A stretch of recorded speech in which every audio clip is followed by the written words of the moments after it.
नमस्कार दोस्तों, एक बार फिर से मेरे चैनल प्राचीन इतिहास में आपका स्वागत है। क्या आप लोग जानते हैं कि पूरे विश्व में ब्रह्मा जी का सिर्फ एक ही मंदिर क्यों है? अब इसका रहस्य हम आपको बताएंगे। लेकिन इससे पहले यदि आपने मेरा चैनल सब्सक्राइब नहीं किया है तो सब्सक्राइब कर लें और बेल आइकन पर क्लिक कर दें ताकि हम आपको अगली वीडियो में और जानकारी दे सकें। दोस्तों, सतयुग में एक समय ब्रह्मा जी के मन में यह चिंता हुई कि मैं किस जगह यज्ञ करूं। इस मृत्यु लोक में सब देवों के तीर्थ हैं, वैसे ही मेरे नाम का भी एक तीर्थ होना चाहिए। ऐसा विचार कर मंगल ही मंगल शब्द करते हुए कमल का पुष्प हाथ से पृथ्वी पर फेंका और वह पुष्प 3 जगह गिरा। पहले जिस जगह पुष्प गिरा वह ज्येष्ठ पुष्कर, दूसरा मध्य पुष्कर और तीसरा कनिष्ठ पुष्कर के नाम से संसार में विख्यात हुए। पुष्कर नाम कैसे हुआ? पुष्प जमा कर ब्रह्मा जी के हाथ से पुष्प फेंका, इसलिए इसका नाम पुष्कर हुआ। फिर ब्रह्मा जी ने 1 योजन भर जमीन यज्ञ के लिए निश्चित की। उसी समय इंद्र ने जाना कि ब्रह्मा जी की यज्ञ करने की इच्छा है, तो सब देवताओं को साथ लेकर ब्रह्मा जी के पास यज्ञ स्थान पर पहुंचे और महादेव जी भी अपने गणों के साथ आए तथा ब्रह्मा जी ने हाथ जोड़कर कहा कि हे देवताओं, आपने हमारे ऊपर बड़ी कृपा की। आपका आना अच्छा हुआ तथा योग्य सुंदर स्थानों पर विश्राम कीजिए। जब मंत्रों के आवाहन होंगे तब यज्ञ में आप भाग लेना। तब देवताओं ने कहा कि आपकी कृपा से हम यज्ञ में भाग पाते हैं। फिर ब्रह्मा जी ने कहा कि हे कुबेर, तुम्हारा यह काम है कि धन और वस्त्र जो कोई मांगे उन सबको दो।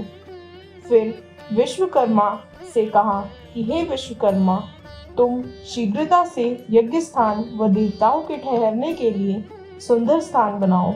और वासुदेव जी से कहा कि हे प्रभु, आप सबको अच्छा उपदेश दीजिए। फिर महादेव जी से कहा, आप सब गणों के साथ मेरे यज्ञ की रक्षा कीजिए। फिर बृहस्पति से कहा कि आप अच्छे ब्राह्मणों को यज्ञ कार्य में लगाएं।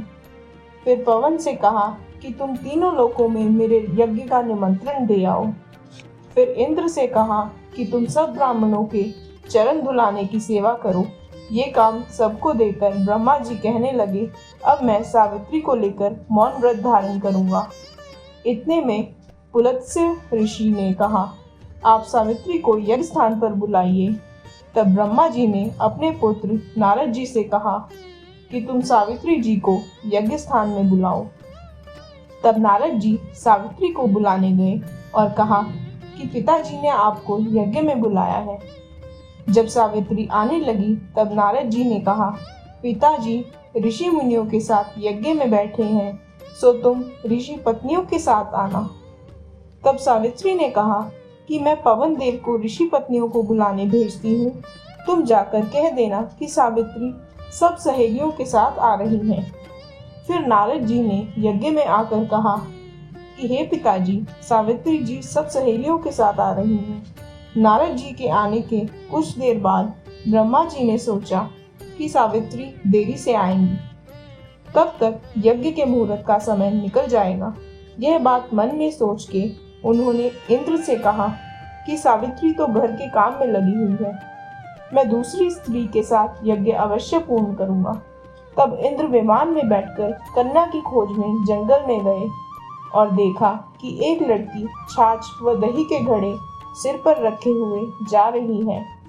तब इंद्र उसके घड़े फेंककर उसे यज्ञ में ले आए और विष्णु, महादेव तथा अन्य देवताओं के कहने पर उस लड़की को गाय के मुंह में डालकर पूंछ की तरफ से निकाला और स्नान करा के आभूषण पहना के ब्रह्मा जी की पत्नी गायत्री के नाम से विख्यात किया गया और यज्ञ का काम आरंभ किया। उसके बाद सावित्री सब सहेलियों को साथ लेकर यज्ञ मंडल में आई और ब्रह्मा जी के पास दूसरी स्त्री को देखकर सबको श्राप देने लगी। हे ब्रह्मा, तुम वृद्ध हो, बूढ़े हो, परंतु तुमने विचार नहीं किया। अब तुमको मेरा यही श्राप है कि तुम पुष्कर के सिवा कोई भी स्थान नहीं पूजेगा, कि तुमको पुष्कर के सिवा कोई भी नहीं पूजेगा। ब्रह्मा को श्राप देते ही सब देवता डर गए। सावित्री को क्रोध में देखकर कि सबने अपना मुंह नीचे कर लिया। सावित्री जी ने इंद्र को श्राप दिया कि युद्ध में तेरी कभी जीत नहीं होगी और स्वर्ग में डर के साथ रहोगे, कामी बने रहोगे। विष्णु को श्राप दिया कि मेरे मन को तुमने विफल किया है, सो तुम नर तन धरोगे और तुम्हारी स्त्री को रावण हरेगा। शिवजी को श्राप दिया कि तुम मृतक भस्म अंचल करोगे, भूत प्रेत आपके संग रहेंगे। ब्राह्मणों को श्राप दिया कि भीख मांगकर भोजन करोगे और निर्धन रहोगे। बाद में ब्रह्मा जी बोले कि सावित्री, आप अच्छे कुल की नारी हो, यज्ञ में हमारी सहायता करो। गायत्री सब कामों में तुम्हारी दासी रहेगी, जो कहोगी वही काम करेगी। यज्ञ में हमारा अपमान मत करो, मेरे पास आकर बैठो। सावित्री जी का चेहरा क्रोध से काला हो गया था और उन्होंने कहा, इतना घोर अपमान सहकर मैं आपके पास नहीं बैठ सकती। इतना कहकर माँ सावित्री कलकत्ता, जो कि पश्चिम बंगाल में स्थित है, वहां पर काली माँ के नाम से प्रकट हुई। तब ब्रह्मा जी ने कहा, हे देवी सावित्री, तुम्हारी पूजा तभी होगी जब पुष्कर तीर्थ से रोज पवित्र जल तुम पर चढ़ेगा।